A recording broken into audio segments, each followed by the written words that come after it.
Welcome Trinidad and Tobago to our News 4 report, a product of the Government Information Services Limited and the Ministry of Communications. I'm Verna Barra.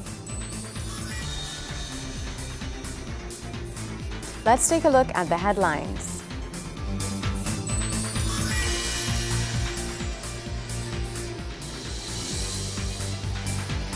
Eager citizens speak about the removal of value-added tax on thousands of food items. The Energy Minister says the supply of electricity should be back to normal throughout the entire country. Trinidad and Tobago's Karting Association hosts their karting finale this Sunday in Tarouba. Minister of Communications, Senator the Honorable Jamal Mohammed, is assuring citizens that the Consumer Affairs Division and the Ministry of Trade, Industry and Investment are monitoring the situation as it relates to the removal of VAT from certain items, which took effect November 15th. Minister Mohammed is urging all stakeholders, including consumers, to make themselves aware of the change and how it works. Today is a historic day for the people of Trinidad and Tobago.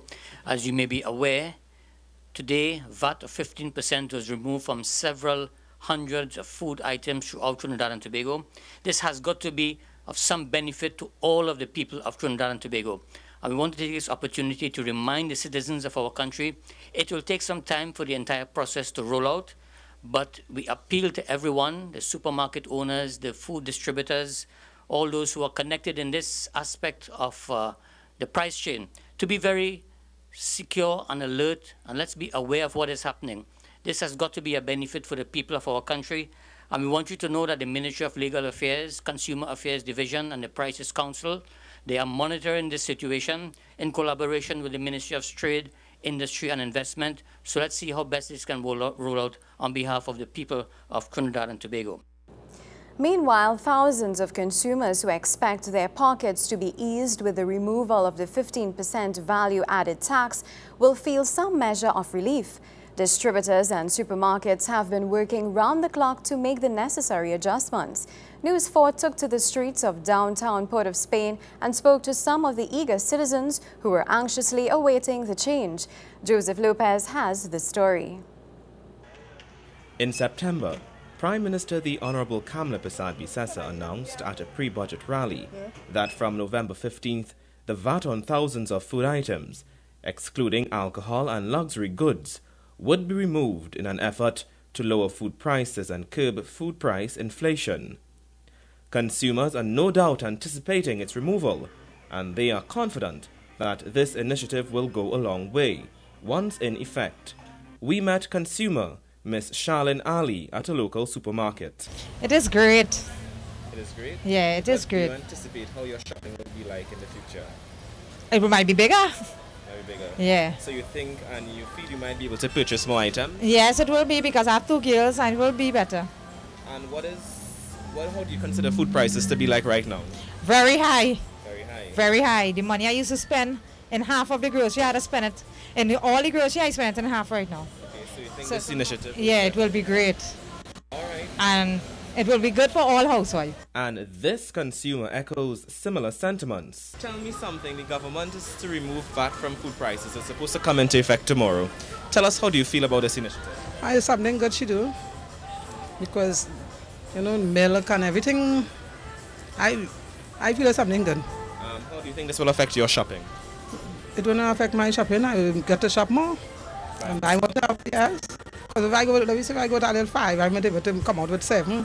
Some consumers argue that they felt food prices were too high, but they were also adamant that the removal of VAT would make shopping for food effortless in the future. I find it great, because if I find it the food price too high, and there are other people out there that are behind them bowling and things. It's a good idea because the country right now, the people kind of under pressure.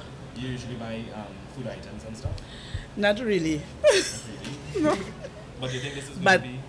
My mom does, so I know it was high. So if they do this for the people, that would be really good. It will be an ease on poor people's pockets. Well, I think it's a good idea, and I think it's something they should have done long time because there's a lot of single parents here And there's a lot of poor people, so VAT off of food should have been done long time. So I'm seeing here purchasing groceries. Do you have a business or something? Because I know some wholesale. No, not really, but I does sell a little small stuff like soft drinks and cokes and little small things. News 4 understands that stakeholders gave the commitment that prices would be changed. Speaking to a supermarket manager who declined speaking on camera told us it was virtually impossible to make all the adjustments within mere hours, and therefore consumers should not expect total price reduction today. For the greater part of yesterday, stakeholders in the food industry were locked in a meeting, fine-tuning interpretations of the VAT-free list. Distributors and supermarket owners were working round the clock to ensure the changes take place to benefit consumers as soon as possible. Joseph Lopez, News 4. Energy Minister Senator the Honorable Kevin Ramnarine says the supply of electricity should be back to normal throughout the entire country. This after parts of the country experienced blackouts on Thursday morning. Gregory McBurney files this report.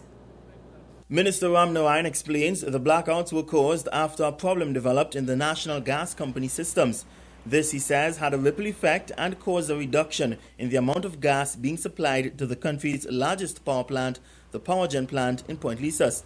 He explains TNTech engaged in what is called load shedding, a precautionary measure taken by electricity companies to avoid a total blackout of the power system when the demand for electricity exceeds the amount of electricity the utility company can provide at the time. That was as a result of a load shedding that was deliberately put in place by TNTech. The problem had its genesis in the NGC system, where over the last 48 hours, the NGC began to see an increase in the volume of liquids meaning oil, water, and condensate coming into its domestic system. This is the system connecting the POE platform, the POE Alpha platform on the East Coast, to the NGC's domestic grid, which brings the gas all the way to the Phoenix Park, what we call the Phoenix Park valve station or Phoenix Park slug catcher, which is in the vicinity of the Yarra plant on the Southern Main Road. As a result of that, there was a reduction in natural gas pressure to TNTech. As a consequence of that, the Powergen plant at Point Lisas, which is the country's largest power plant in terms of capacity, went down, and the Powergen Penal plant was also impacted this morning. As a consequence of that, TNTech was affected, and there was load shedding taking place in Trinidad and Tobago. Minister Ramnarine says as the government's first priority is always to supply electricity to citizens, the NGC shut down most of its customers on the Point Lisas industrial estate and is, for now, directing gas instead to Powergen, which will ensure TNTech is able to supply the entire country with electricity. He advises companies at Point Lisas may have to wait no more than 48 hours before things are back to normal. We expect that within the next 24 to 48 hours, things would return to some level of normalcy at Point Lisas. And of course, I believe all reports coming from TNTech and Powergen are that Trinidad and Tobago's electricity supply is back to normal. Gregory McBurney, News 4. More news after the break.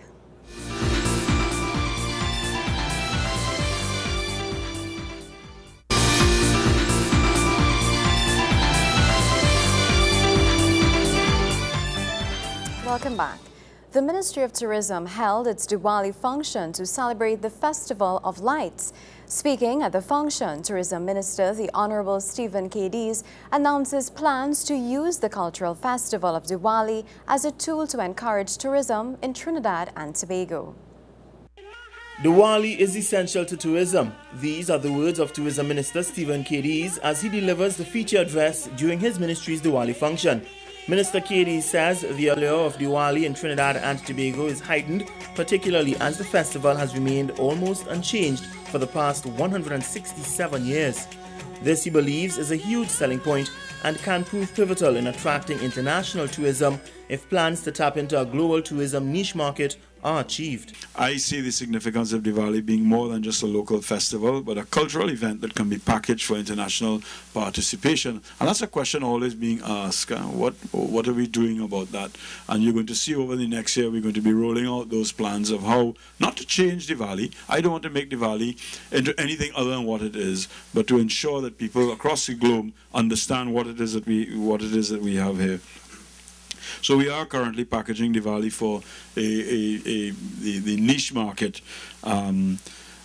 which is of course mainly Hindus outside of India is what we're looking at. And by tapping into the Hindu diaspora globally and aggressively promoting Diwali, we have a lucrative cultural tourism product that mirrors the success of Carnival. I know we're not supposed to be equating one with the other, and we shouldn't. But Diwali is a beautiful festival. Minister Cadiz also praises the level of religious tolerance which exists in this country. He emphasizes that no matter how simple it may seem, persons should appreciate this country for that single fact, as it defines us as a people. We in Trinidad and Tobago are truly blessed to be afforded the opportunity of religious freedom. And we should appreciate our plural society, and one that is, of course, all-inclusive, regardless of heritage or doctrines. I remember a couple of years ago I met somebody from the BBC who was doing a show in Trinidad on religious freedom and tolerance. And she said it was absolutely remarkable that she would actually, the crew would park in the yard of a Hindu temple and walk through a gate going to a mosque. And she said never before in her travels has she ever seen anything like that. And I think Trinidad and Tobago is extremely lucky that is the level of religious tolerance that we have.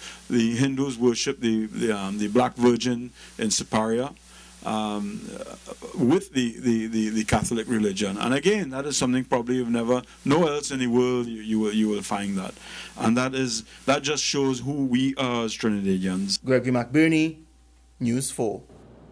Sport is up next after the break.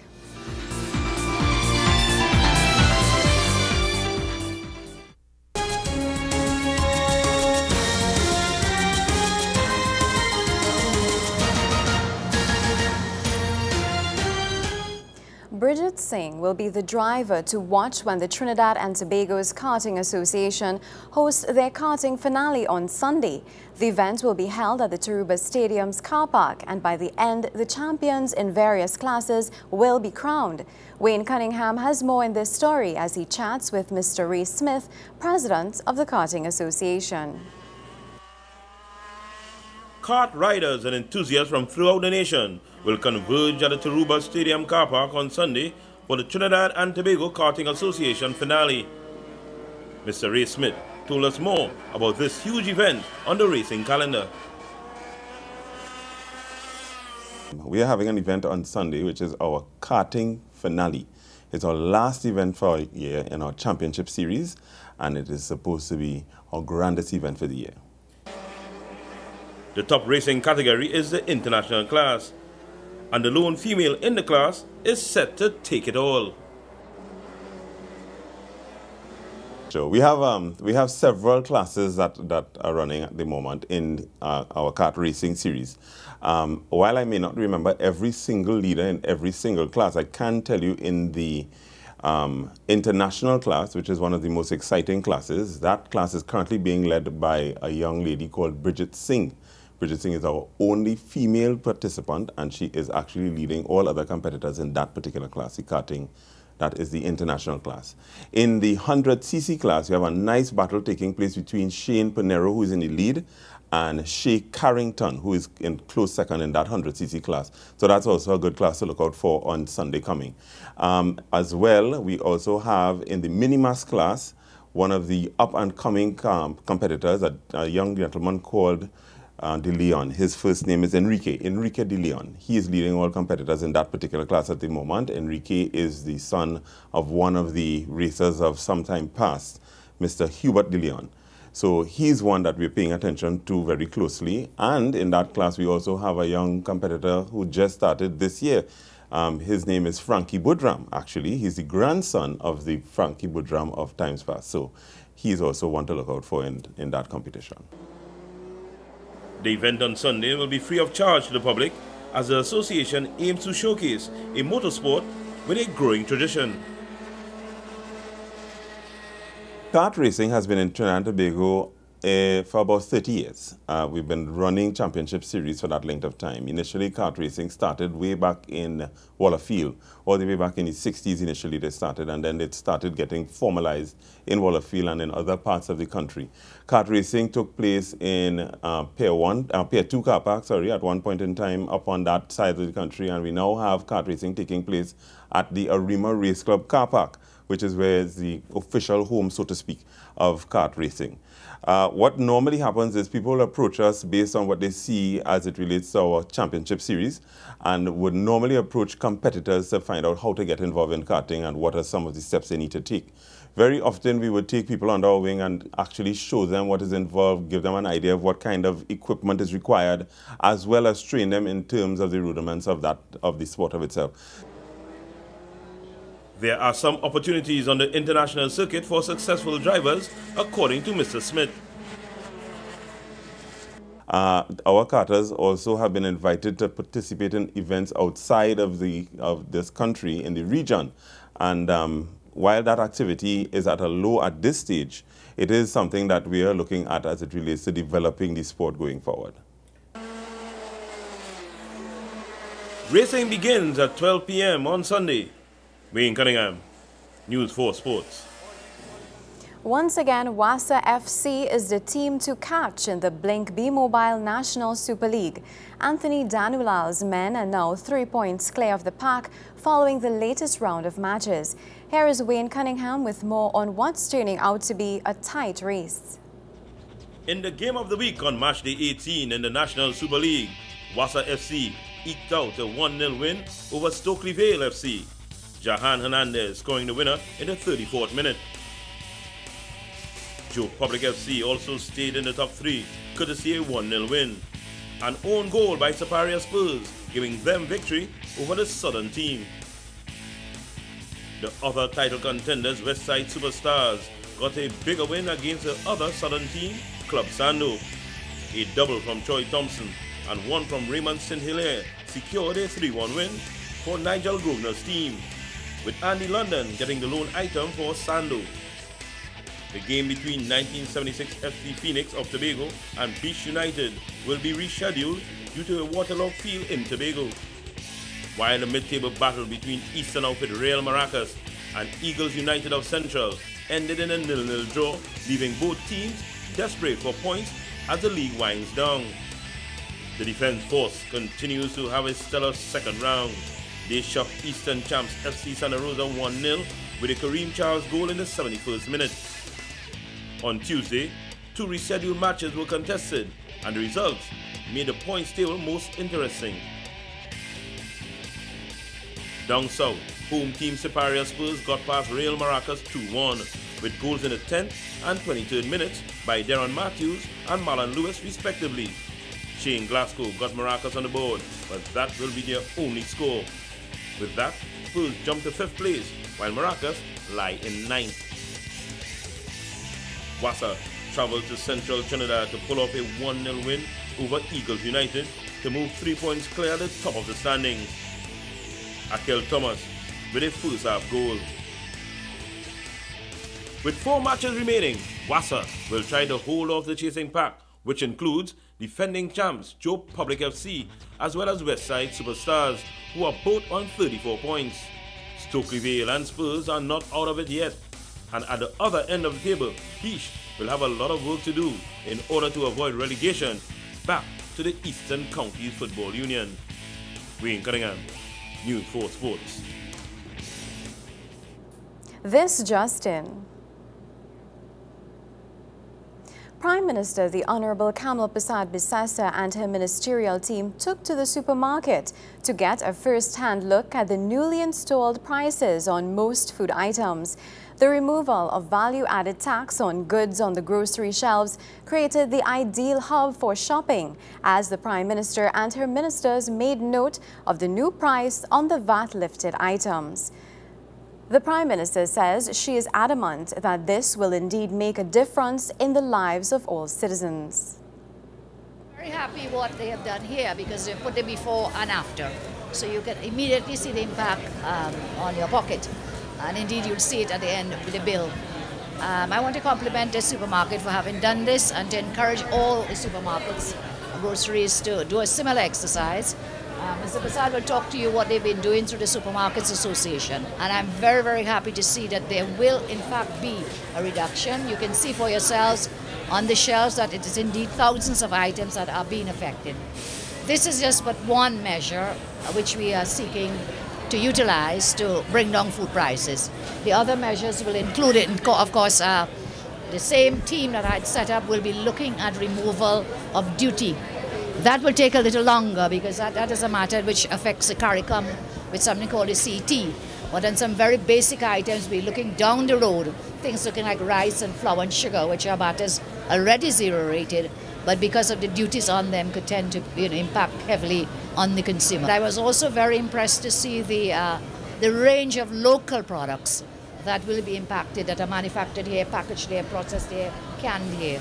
I'm very happy to see a lot of those on the shelves.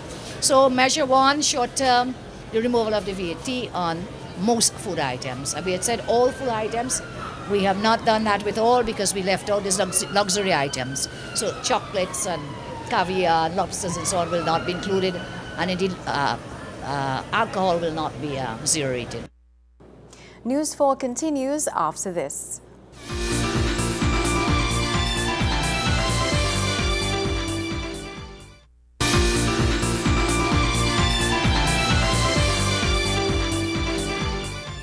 Queen's Royal College held its Achievement Day and Awards function, honoring its students from Forms 1 to 6 for their brilliance and outstanding work in various academic disciplines. Joseph Lopez has this report.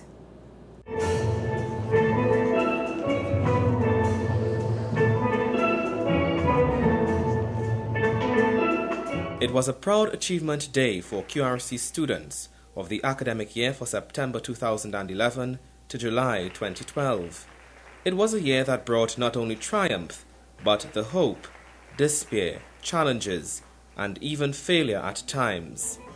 Delivering the principal's address, Mr. Leonard Hinkson says, despite these challenges, a general improvement in academics were noted at the college. This was due in part to closer monitoring of curriculum implementation by our heads of departments, as well as more effective shepherding of students by our deans. With specific reference to external examinations, at the CXC Cape level, the college saw 98% of our sixth form students receiving full certificates, while 86% of our fifth formers writing the CXC CSEC examinations received 5 or more passes, including mathematics and English. He adds there was also marked improvement in the quality of grades secured by students in these examinations.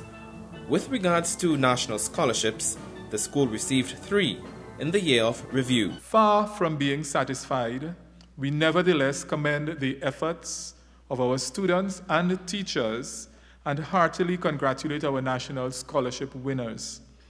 In the lower school, our third form turned in commendable performance in their NCSE examinations.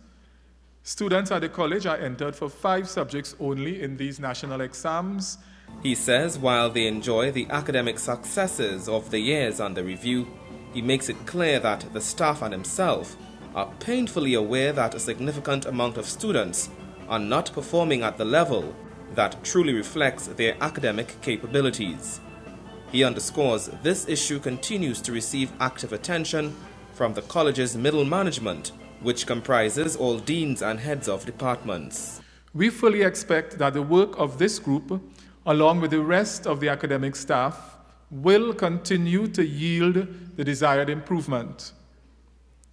The administration and the staff also continue to rely on a meaningful partnership with the home in our quest for excellence. The award function sought to honor those students who excelled in different subject areas. One of the highest awards, the Dr. Eddie Curry Prize for Most Improved Student in Chemistry in the lower sixth form, went to Kyle Anton. He shares his experience and journey which led to his success. One thing I remember from the interview for the Curry Award was a question they asked they asked, what is your greatest disappointment so far in life? And I remember it because I wasn't able to answer the question, and it haunted me on my way home. And for a long time, I wondered why that memory would have just left me. But now I know. I finally figured it out.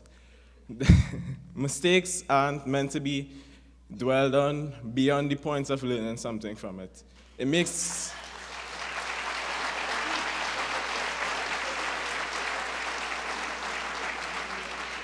Disappointment would only waste time when the mistake is only meant to be learned from, and you should move on. Other special prizes were awarded to students from Forms 1 to Form 6. Joseph Lopez, News 4. And that's a wrap for News 4 Report, a product of the Government Information Services Limited and the Ministry of Communications. I'm Verna Barath, thanking you so much for joining us.